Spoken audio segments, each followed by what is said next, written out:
Fala galera, seja bem-vindo ao LTJus. Está começando o 16º episódio da Lei 11.101, que trata da Lei de Falências. E hoje nós vamos do artigo 167A até o artigo 167I. Galera, antes de começarmos, não se esqueça de deixar o seu like, se inscrever no canal, ativar o sininho para receber as notificações, compartilhar com seus melhores amigos, deixar o comentário aí embaixo com críticas e sugestões. E vamos lá. Capítulo 6A da Insolvência Transnacional. Seção 1. Disposições Gerais. Artigo 167A.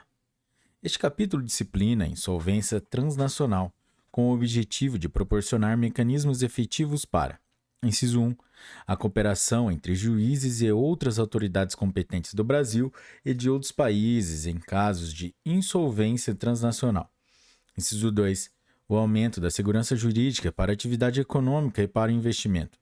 Inciso 3. A administração justa e eficiente de processos de insolvência transnacional, de modo a proteger os interesses de todos os credores e dos demais interessados, inclusive do devedor. Inciso 6. A proteção e a maximização do valor dos ativos do devedor. Inciso 5. A promoção da recuperação de empresas em crise econômico-financeira, com a proteção de investimentos e a preservação de empregos. E, inciso 6. A promoção da liquidação dos ativos da empresa em crise econômico-financeira, com a preservação e a otimização da utilização produtiva dos bens, dos ativos e dos recursos produtivos da empresa, inclusive os intangíveis. Parágrafo 1º. Na interpretação das disposições deste capítulo, deverão ser considerados o seu objetivo de cooperação internacional, a necessidade de uniformidade de sua aplicação e a observância da boa-fé. Parágrafo 2º. As medidas de assistência aos processos estrangeiros mencionados neste capítulo formam um rol meramente exemplificativo, de modo que outras medidas, ainda que previstas em leis distintas, solicitadas ao representante estrangeiro, pela autoridade estrangeira, ou pelo juízo brasileiro, poderão ser deferidas pelo juiz competente ou promovidas diretamente pelo administrador judicial, com imediata comunicação nos autos. Parágrafo 3º. Em caso de conflito, as obrigações assumidas em tratados ou convenções internacionais em vigor no Brasil prevalecerão sobre as disposições deste capítulo. Parágrafo 4º. O juiz somente poderá deixar de aplicar as disposições deste capítulo se, no caso concreto, a sua aplicação configurar manifesta ofensa à ordem pública. Parágrafo 5º. O Ministério Público intervirá nos processos de que trata este capítulo. Parágrafo 6º. Na aplicação das disposições deste capítulo, será observada a competência do Superior Tribunal de Justiça prevista na alínea I do inciso 1 do caput do artigo 105 da Constituição Federal, quando cabível. Artigo 167b. Para os fins deste capítulo, considera-se: inciso 1. Processo estrangeiro. Qualquer processo judicial ou administrativo, de cunho coletivo, inclusive de natureza cautelar, aberto em outro país de acordo com as disposições relativas à insolvência nele vigentes, em que os bens e as atividades de um devedor estejam sujeitos a uma autoridade estrangeira, para fins de reorganização ou liquidação. Inciso 2. Processo estrangeiro principal. Qualquer processo estrangeiro aberto no país em que o devedor tenha o centro de seus interesses principais. Inciso 3. Processo estrangeiro não principal. Qualquer processo estrangeiro que não seja processo estrangeiro principal aberto em país em que o devedor tem estabelecimento ou bens. Inciso 4. Representante estrangeiro. Pessoa ou órgão, inclusive o nomeado em caráter transitório, que esteja autorizado, no processo estrangeiro, a administrar os bens ou as atividades do devedor, ou a atuar como representante do processo estrangeiro. Inciso 5. Autoridade estrangeira. Juiz ou autoridade administrativa que dirija ou supervisione um processo estrangeiro. Inciso 6. Estabelecimento. Qualquer local de operações em que o devedor desenvolva uma atividade econômica não transitória com emprego de recursos humanos e de bens ou serviços. Artigo 167c. As disposições deste capítulo aplicam seus casos em que: inciso 1. A autoridade estrangeira ou representante estrangeiro solicita assistência no Brasil para um processo estrangeiro. Inciso 2. assistência relacionada a um processo disciplinado por esta lei e pleiteada em um país estrangeiro. Inciso 3. Processo estrangeiro e processo disciplinado por esta lei relativos ao mesmo devedor estão em curso simultaneamente. Ou, inciso 4.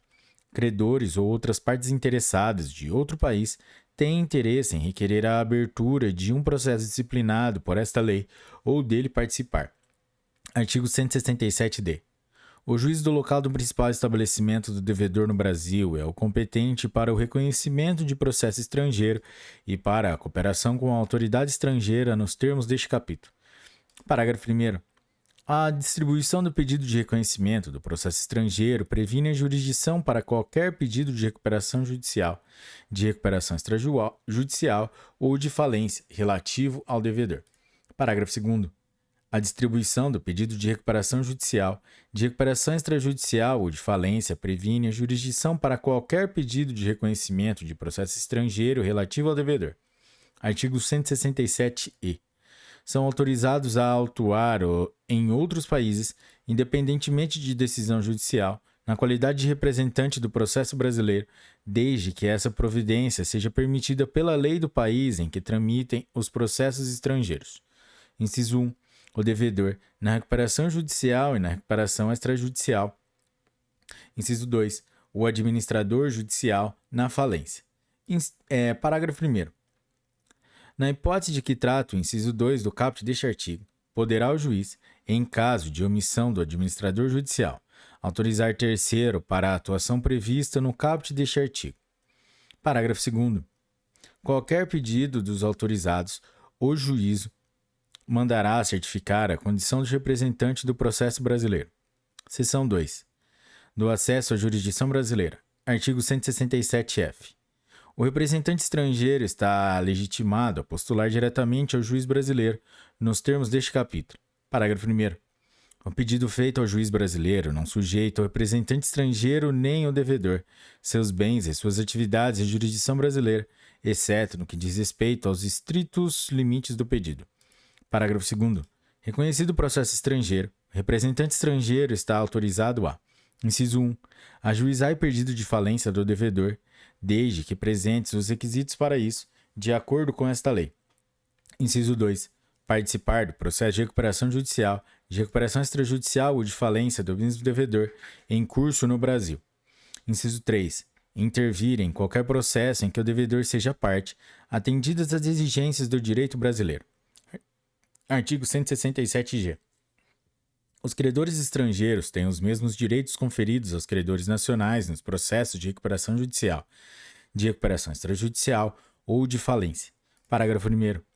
Os credores estrangeiros receberão o mesmo tratamento dos credores nacionais, respeitada a ordem de classificação dos créditos prevista nesta lei, e não serão discriminados em razão de sua nacionalidade ou da localização de sua sede, estabelecimento, residência ou domicílio, respeitado o seguinte. Inciso 1.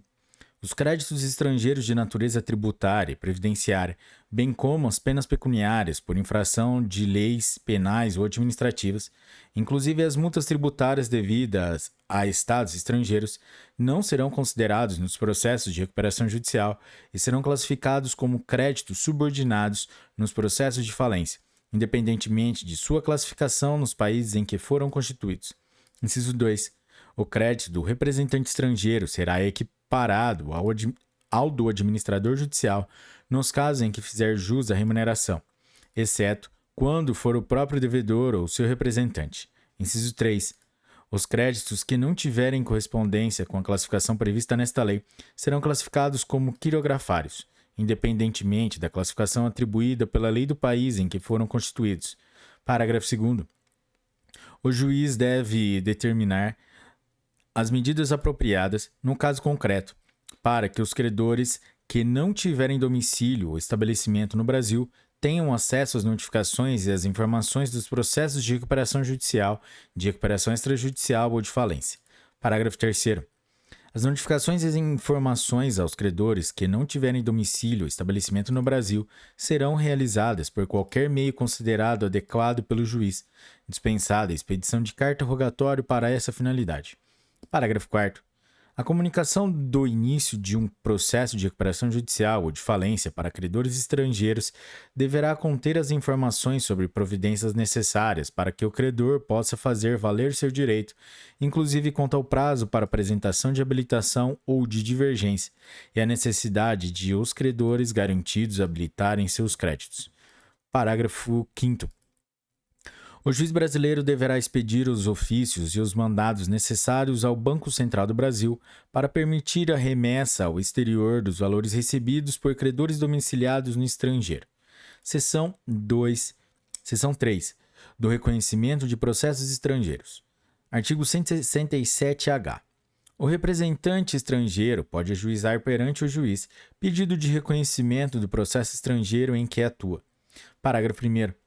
O pedido de reconhecimento do processo estrangeiro deve ser acompanhado dos seguintes documentos. Inciso 1. Cópia apostilada da decisão que determine a abertura do processo estrangeiro e nomeie o representante estrangeiro. Inciso 2. Certidão apostilada expedida pela autoridade estrangeira que ateste a existência do processo estrangeiro e a nomeação do representante estrangeiro. Ou, inciso 3. Qualquer outro documento emitido por autoridade estrangeira que permita ao juiz atingir plena convicção da existência do processo estrangeiro e da identificação do representante estrangeiro. Parágrafo 2º. O pedido de reconhecimento do processo estrangeiro deve ser acompanhado por uma relação de todos os processos estrangeiros relativos ao devedor que sejam de conhecimento do representante estrangeiro. Parágrafo 3º.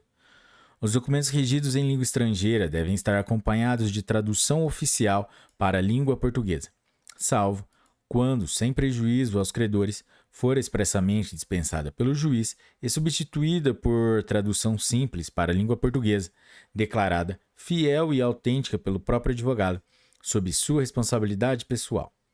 Artigo 167-I.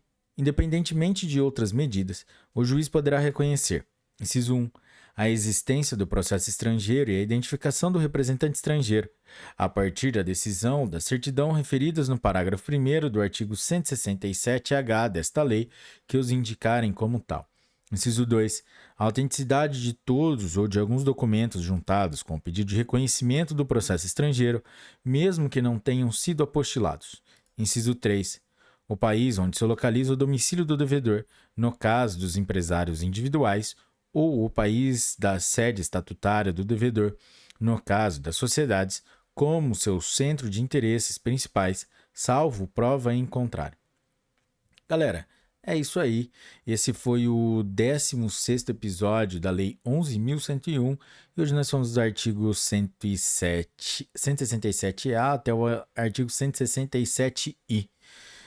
E se você chegou até aqui, curtiu esse episódio, deixa o seu like, compartilhe com seus amigos e até a próxima, galera. Já chegamos ao final com o capítulo 19. Tchau!